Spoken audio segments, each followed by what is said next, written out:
New players break out every NFL season, and 2023 will be no different. 2022's breakout players featured guys like Jalen Hurts, who transformed into an MVP candidate as he finished the 2022 season with over 4,400 total yards and 35 total touchdowns, and some rookies like first-round receivers Garrett Wilson and Chris Olave, as each went for over 1,000 yards in what were very successful rookie years. But the question is, who will it be this year? There are several options to choose from, whether it's a player like Breece Hall, who had a very promising start to his rookie year before tearing his ACL against Denver, or even Christian Watson of the Packers, who had just 88 receiving yards through the first 9 weeks of the 2022 season, yet had 3 100-yard games down the stretch and finished with 7 touchdowns, which led all rookies. Well, in today's video, we're going to discuss 4 guys that are going to break out in 2023, and there is a considerable amount to dive into with each guy, and without further ado, let's begin. And we are starting today's video with Bills pass rusher Greg Rousseau. And the theme of a player breaking out, or at least the theme in today's video, is going to be opportunity. And Greg, assuming he stays healthy of course, will have a ton of opportunity in 2023. Greg finished the 2022 season with 8 sacks in 13 games and had a very impressive win percentage of 16.6% as a rusher. And what's big to remember with Greg specifically entering this year is he's only 23 years old. He was a first-round pick back in 2021 from the University of Miami, and it should not have come as a big surprise that Greg had a transition year at the NFL level. He opted out of his final season at Miami in 2020 due to COVID, and the reason it shouldn't have been a big surprise that he was going to have a transition year was he was going from a 2019 season in which he had 15.5 sacks at just 19 years old to sitting out for a full season to being thrust into the NFL at just 21 years old. And to give you an idea of how dominant Greg's 2019 season at Miami was, well, he finished second in the country in sacks behind a player and a once highly touted prospect you may have heard of by the name of Chase Young. But going up against guys from, and no disrespect here, but going up against guys from Central Michigan or Virginia or Duke, schools he had 5+ pressures against in one game, is a hell of a lot different than going up against NFL and Pro Bowl caliber NFL offensive linemen. And even in 2022, we saw Greg start to break out in his limited time, and I would be shocked if he doesn't have a double-digit sacks for the first time in his career this year. He is still very young to be entering his 3rd year in the NFL, and if he has 12+ sacks this year, which is very possible, he could very easily earn himself a contract north of $20 or even $25 million per year next offseason.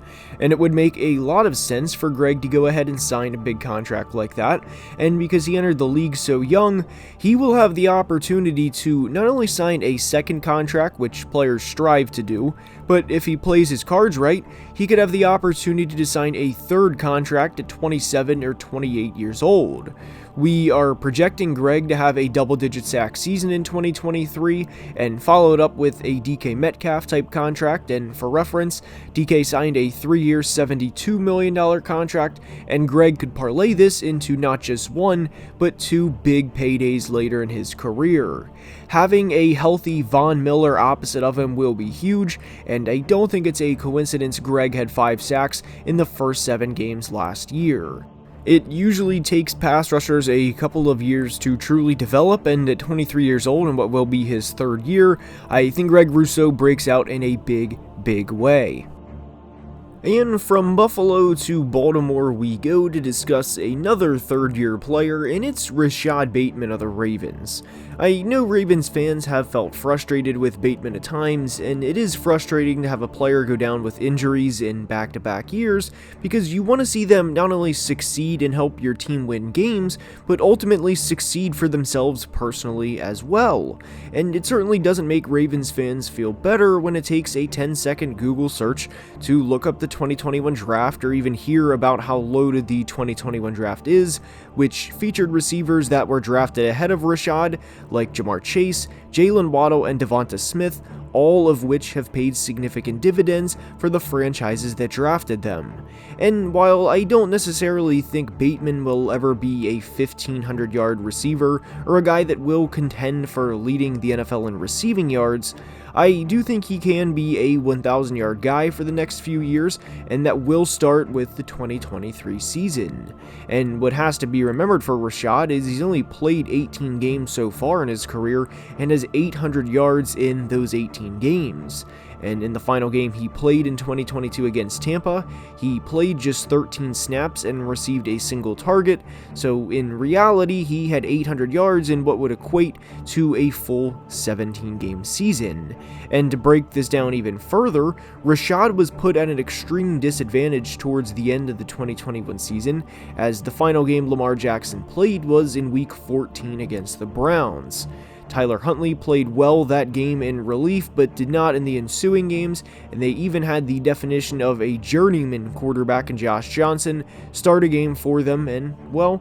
the end of the Ravens' 2021 season was not ideal, to put it kindly. In those final 4 games of 2021, Rashod caught just 14 passes for 111 yards and a single touchdown, and I don't think any of the elite wide receivers in the NFL could have came in and lit it up under these circumstances. I mean, aside from basically snapping the football and putting the ball directly in their hands, which, by the way, wasn't far off from what they were doing with tight end Mark Andrews, the point is Ravens receivers were going to be affected, and especially a rookie getting thrown passes by backup quarterbacks. But entering 2023, it's now or never time for Bateman, and he and everyone in the Ravens organization knows this. The decision to pick up his 5th-year option is made after this season, and Rashod will need to stay healthy and be productive, and he has a good opportunity in front of him because no matter how you slice it, while opposing defensive coordinators all certainly respect Rashod,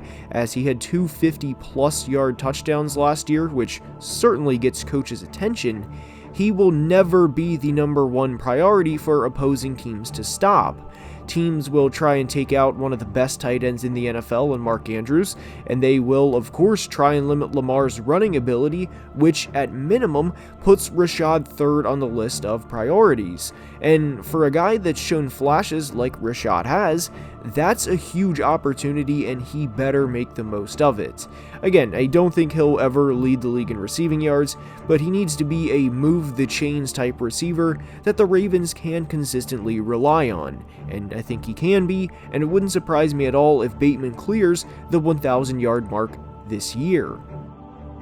And from Baltimore to the upper Midwest we go to discuss 5th-year running back Alexander Mattison. When Alexander Mattison was drafted in the 3rd round back in 2019 out of Boise State, everyone knew what the plan was, and it was for him to be a viable backup to Dalvin Cook, and if he needed a spot start, as injuries were a very common thing with Dalvin, Alexander would step into the role. And if you play fantasy football and drafted Dalvin over the years, more often than not, you were probably willing to take Mattison a round or 2 early just to ensure for when Dalvin misses a game, you had his backup ready to go. And Dalvin has only played a full season once in his entire career, which was last year of all years. So over the first 4 years of Mattison's career, we've seen him step up when needed to, and he has not disappointed in those games. He has 3 career 100-yard rushing games, and what was without a doubt the game of his career came in Week 3 of the 2021 season,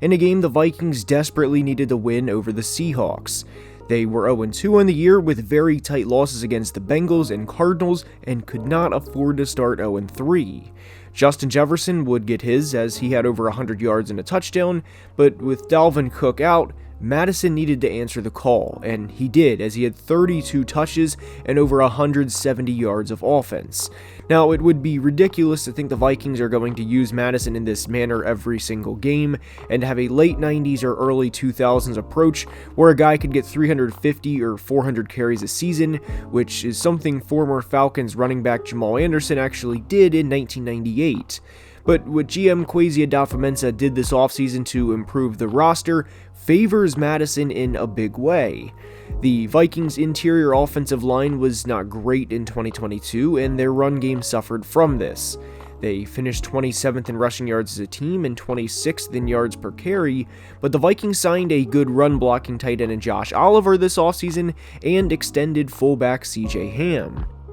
And this kind of goes back to Tuesday's video based on the heavier usage in the run game, but I expect the Vikings to use a lot more 21 personnel this year, which means 2 backs on the field to 1 tight end, and use Ham and Oliver to lead the way in the run game. And given Mattison is a bigger back, I think there's a good chance Alexander, and this may be a hot take here guys, but I think there's a good chance Alexander finishes the year top 5, or at worst, top 10 in carries this year. They will certainly look to use him down the stretch of games they have the lead in, because it'll very much be a grind teams out and we're going to try and bully you with the big guys up front. And from an opportunity standpoint, everything is going to align for Mattison in this capacity. And like we said with Rashod Bateman, not being the #1 priority for opposing defenses, well, that concept also applies to Mattison, as the Vikings have the reigning Offensive Player of the Year on their team in Justin Jefferson, they have a 2-time Pro Bowl tight end in TJ Hawkinson,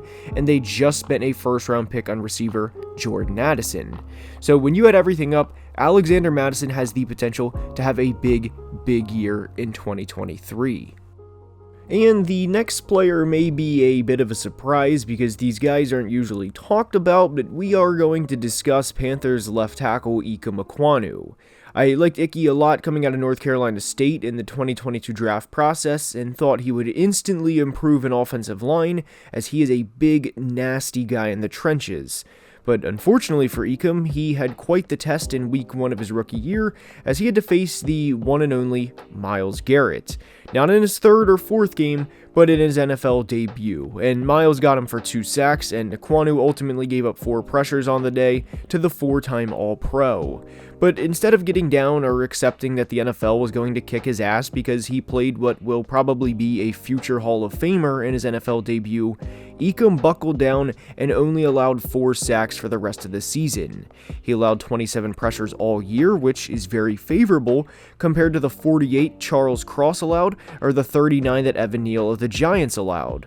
Ekwonu even had a span from weeks 3 through 12 where he didn't allow a sack, and in those 10 games he allowed just 10 total pressures. And it cannot be emphasized enough, especially for Ikem, how impressive that is to show that type of dominance as a 21 going on 22-year-old rookie at left tackle. Yes, there were reps he lost down the stretch, and yes, there were certainly times where guys got the best of him, but he improved a lot as the year went on, and I am a big believer that him going up against Myles Garrett in his NFL debut was the best thing to happen to him, because it gave him a sense of what it's like to go up against the best of the best and what he needs to have to play football at the highest level. I've debated on making a full video on Ikem and highlighting why he had a good rookie season and what he improved on later in the year, because it wouldn't surprise me at all if he makes a Pro Bowl this year. And I don't think it's talked about enough, at least I haven't heard it in the media, but I think the Panthers have both their quarterback and left tackle of the future.